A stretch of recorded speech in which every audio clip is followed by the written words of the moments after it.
olive oil.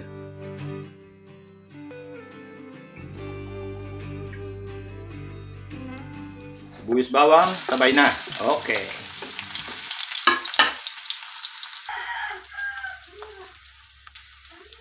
Antox chicken.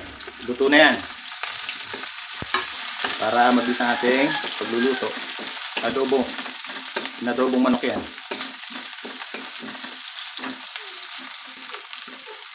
Okay, pag medyo brown na, mix seafoods. Crab stick, crab meat roll, squid ball, octopus roll, kung ano pa yan. Yan, fish ball, and then yan.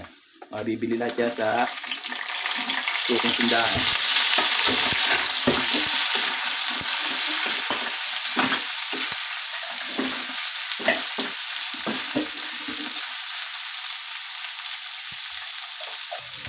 And then, oyster sauce, mamasitas. Kung ilang taong kang kakain, estimate natin dahil tayo sanay na mag-estimate. 1,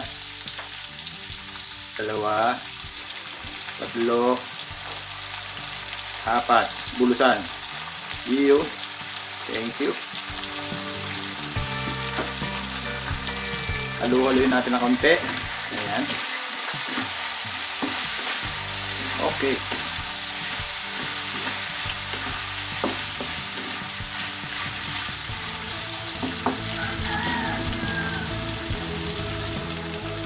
Paminta, kung ilang tao kakain, 1, 2, 3, 4, bulusan.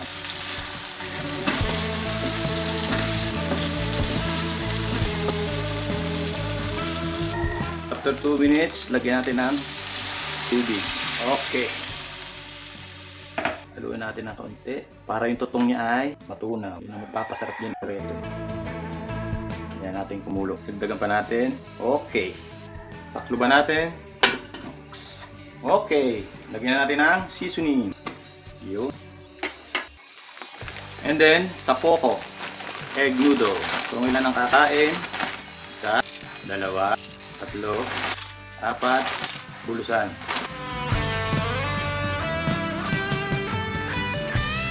Then, takluban muna natin. After 2 minutes, lalagyan na natin ang ating gulay. Sakto na yan pag naluto. Papanabay na yan. Ahaluin natin ng bahagya para hindi madurog ang ating mga seafoods mix. Yan.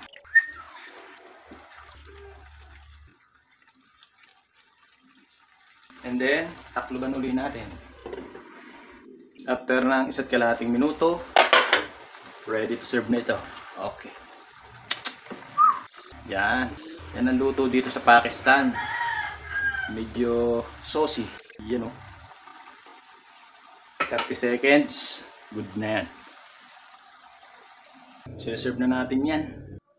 Okay. Dahil tayong unang kumuha, piling-pili ang sahog. Lalagyan natin yan ng correct kalamansi. Sariwa-sariwa. Marami kalamansi dito sa Pakistan. And then, siling labuyo. Ayan. Sariwa-sariwa. May dahon pa. O, lalagay mo dyan. Oh, ang ating paborito, chopstick. Kita naman, oh. Oh, crab na crab.